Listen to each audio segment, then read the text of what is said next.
It started quietly, almost imperceptibly, like the first drop of rain before a storm, a feeling that grew between two people who should never have crossed the line. Noah, my husband's best friend, a man I had known for years, was someone I had always seen as a constant in my life, a familiar face in the backdrop of my marriage.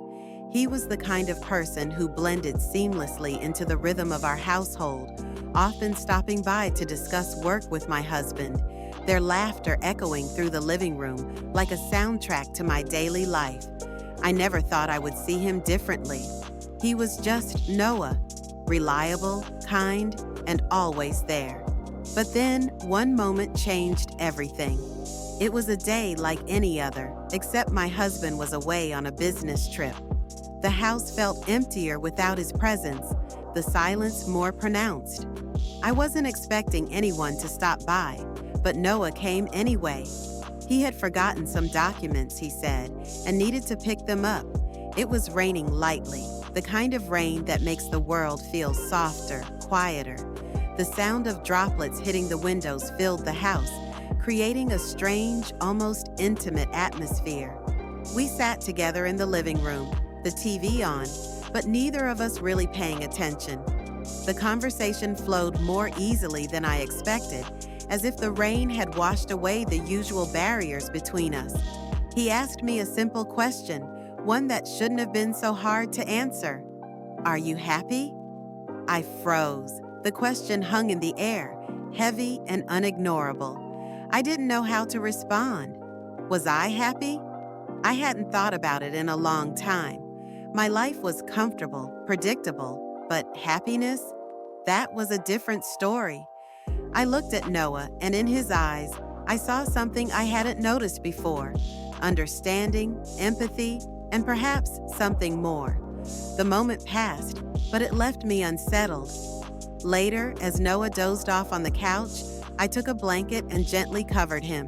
It was a simple gesture, one I had done countless times for my husband or my son. But when my fingers accidentally brushed against his hand, I froze. A jolt of electricity shot through me, startling and undeniable. I shouldn't have felt anything, but I did.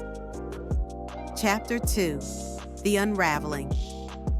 In the days that followed, I found myself paying more attention to Noah. Every time he came over, the atmosphere in the house seemed to shift. The way he looked at me, the way our hands accidentally touched, the moments of silence that lingered too long, all of it felt charged with an energy I couldn't ignore. One afternoon, we were alone in the living room again.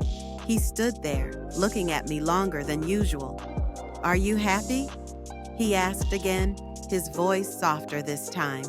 I wanted to say yes, to reassure him and myself, but the word caught in my throat. This time, when his hand reached for mine, I didn't pull away. We didn't say anything, but we both knew that a boundary had been crossed. I don't know when it started, when his eyes became different, when the air between us grew heavier. Maybe it was because I was starting to notice it, or maybe it had always been there, waiting for me to see it.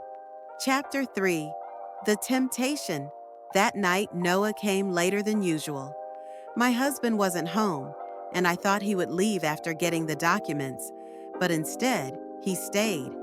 The rain continued to fall outside, the sound of droplets hitting the glass, blending with the strange silence in the house. There was no familiar laughter, no easy banter, just a nameless void that seemed to pull us closer. We sat in the living room, the TV on, but neither of us really caring about the content. The conversations between us flowed more smoothly than I expected, no longer revolving around work or polite small talk. He asked me again if I was happy, and this time, I couldn't hold back the tears. I hadn't realized how much I had been holding in until that moment. Noah didn't rush me for an answer. He leaned back in his chair, his eyes never leaving mine. I knew we were on a fine line, teetering on the edge of something dangerous. I stood up, went to the closet, and grabbed a blanket. When I gently draped it over him, it should have been a simple, insignificant act.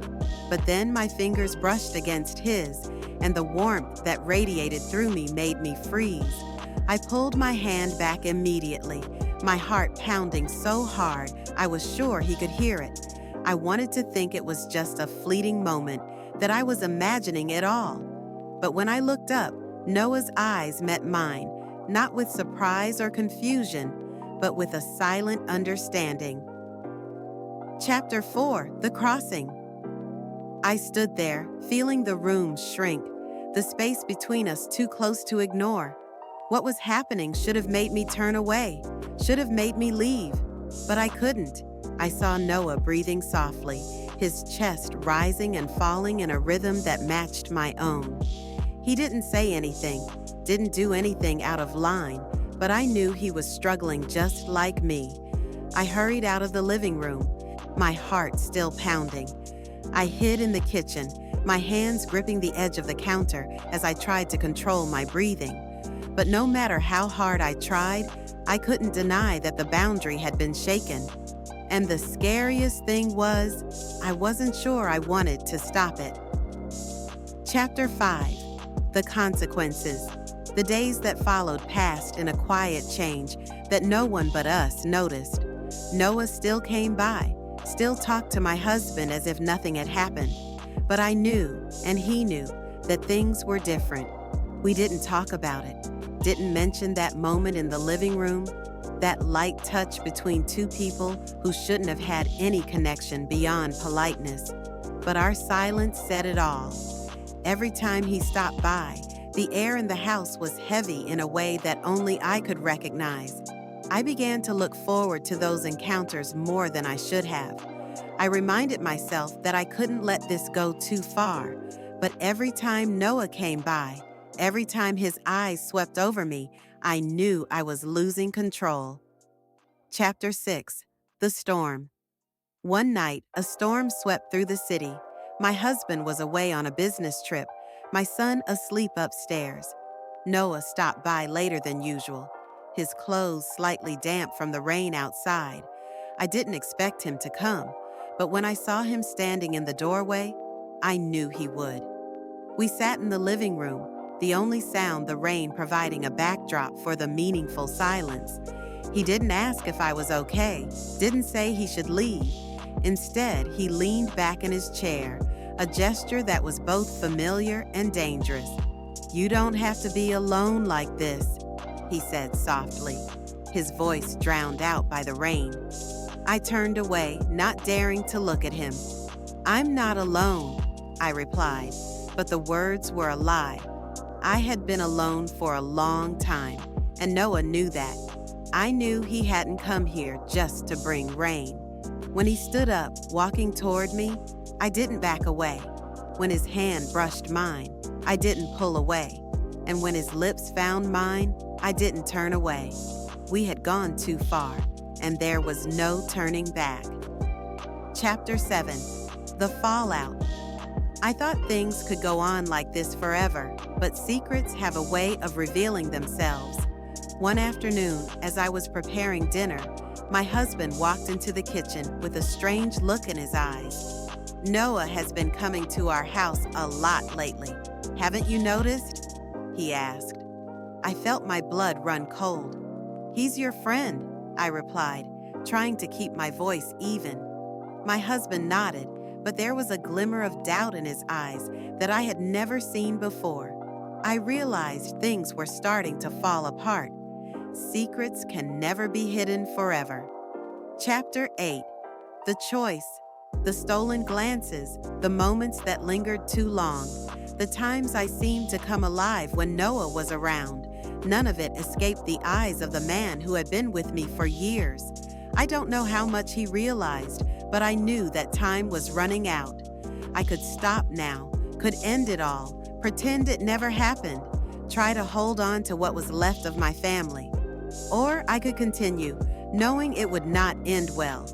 Noah didn't force me to choose. He didn't say anything, but every time he looked at me, I knew he was waiting. Chapter 9: The End. One night, as I opened the door to see him off, his hand lingered on mine for a little longer than usual. A quiet question, an unspoken invitation.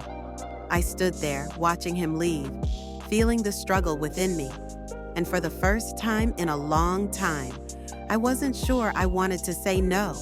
I didn't know what tomorrow would bring. I didn't know if my husband would find out. I didn't know if Noah was really the one I was looking for, or just a passing dream of a woman who hadn't felt alive for too long. But one thing I knew for sure, no matter what path I chose, nothing would ever be the same again. I had crossed that line, and I wasn't sure I wanted to go back. Epilogue. The aftermath. The consequences of that night were far-reaching. My husband eventually found out, and the fallout was devastating. My family was torn apart, and the guilt of my actions weighed heavily on me. Noah and I tried to make it work, but the shadow of what we had done loomed over us, a constant reminder of the lives we had destroyed. In the end, I realized that the line we had crossed was not just a boundary between two people, but a boundary between right and wrong. And once you cross that line, there's no going back.